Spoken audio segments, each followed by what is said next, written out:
Hello, good evening. Scotland's football fans have joined with some of the biggest names in sport to send their best wishes to Sir Alex Ferguson.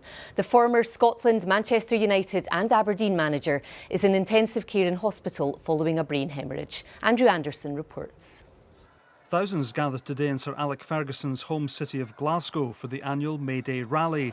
But many thoughts were with the man from the Clyde shipyards who went on to be one of the world's greatest football managers. I was devastated to hear the news. I think he's been a bright, shining light for Scottish football. I'm a big football fan and I feel very, very sorry for him and for his family, thinking of him. It was Ferguson's success at Aberdeen in the 1980s, when the Dons won the European Cup Winners' Cup, that propelled him into the big time. The club said their thoughts and prayers are with him. On to Strachan, nice little ball, he scored a great goal! When the national side went to Mexico for the 1986 World Cup, Ferguson was in charge, following the sudden death of Jock Stein. Some believe in a short time he put together the best ever prepared Scotland squad. If anyone is to fight adversity, it's Alex Ferguson, because as you rightly say, he's a tough guy. He's tough mentally and he's tough physically. After more than a quarter of a century at Manchester United, which saw the club win 38 trophies, Fergie stood down as manager in 2013. Best wishes today for Sir Alex, not only from the world of sport, but also from Scotland's political leaders. The First Minister tweeted, "My thoughts are with Alex Ferguson and his family, wishing him a full and speedy recovery." And the Conservative leader Ruth Davidson also took to Twitter, "So many people will be wishing Alex Ferguson well," she said. Tonight, Sir Alex Ferguson remains in intensive care in the Salford Hospital. The surgery is said to have gone well. Football fans around the world are hoping for the best for the man they call the boss. Andrew Anderson, reporting Scotland. Well, our senior football reporter Chris McLaughlin is at Old Trafford, the home of Manchester United. No further update on the condition of Sir Alex Ferguson. He remains in intensive care at the Salford Royal Hospital, just a few miles from the stadium where he became a managerial icon. Remember, it was Manchester United who turned him into a managerial icon. They released a statement yesterday confirming he'd had a brain hemorrhage and also that he had undergone that emergency brain surgery and that it had gone very well. I think the club, the fans and everyone in the footballing community are hoping that because there is no news in this regard, that no news is good news. Chris, thank you. The Conservatives have called for an inquiry into the running of Police Scotland. It came after renewed concern about how the national force is being run. But Police Scotland says it's already making changes under unprecedented levels of public scrutiny. Andrew Black reports. Karen Harper was a police constable for more than 20 years. The mum of one recently quit. She said she was bullied for making flexible working requests and is now taking Police Scotland to an employment tribunal. I raised a grievance for sex discrimination because I felt the bullying was connected to my flexible working plan.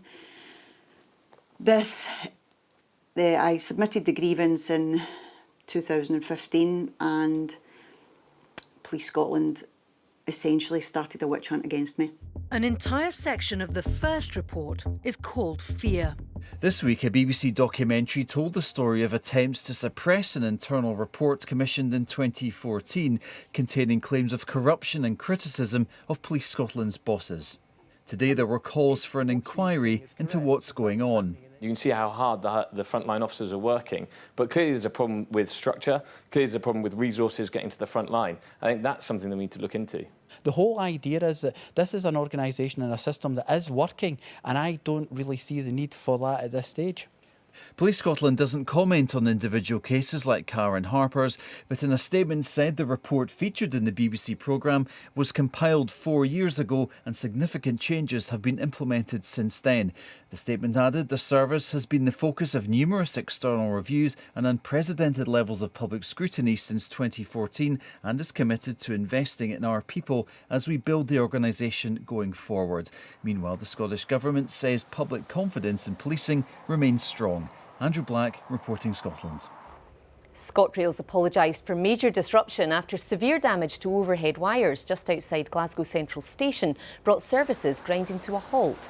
10 trains were on high-level routes last night when they lost power. The company said they are now almost back to running a full service. A group of sex workers have taken part in the May Day March in Glasgow for the first time. They were campaigners from the charity ScotPep and the Sex Worker Advocacy and Resistance Movement. They want to decriminalise sex work and to win better protection against deportation for migrant sex workers. Football and Premiership champion Celtic came from behind to beat Hearts 3-1 at Tynecastle. The home side's Kyle Lafferty smashed home the first goal, but Celtic sealed the victory when Scott Sinclair scored in injury time. And now the weather with Judith.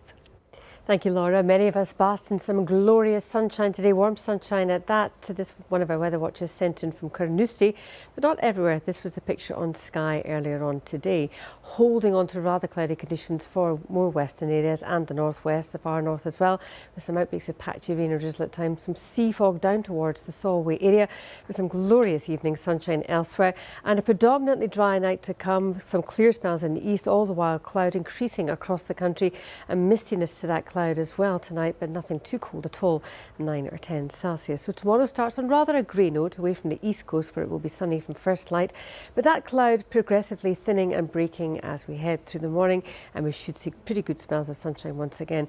Again, western coastal areas always prone to more cloud and towards the far north and eventually over the Northern Isles as well.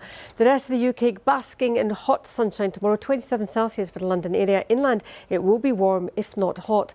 Back here in Scotland we will see a breeze along the east coast making it cooler, but come inland into the 20s, but where cloud lingers towards western coastal areas it will be cooler, and across the far north quite a noticeable drop in temperatures here, 10 to 12 Celsius. As far as tomorrow evening is concerned, more of the same, some late sunshine, just that cloud plaguing western coastal areas. Here's a picture for Tuesday. We start to transition to more Atlantic air, bringing weather fronts, which means for us outbreaks of rain pushing in across the country and winds picking up as well. That's your forecast. And that's Reporting Scotland for now. We're back at 10 tonight. See you later. Bye-bye.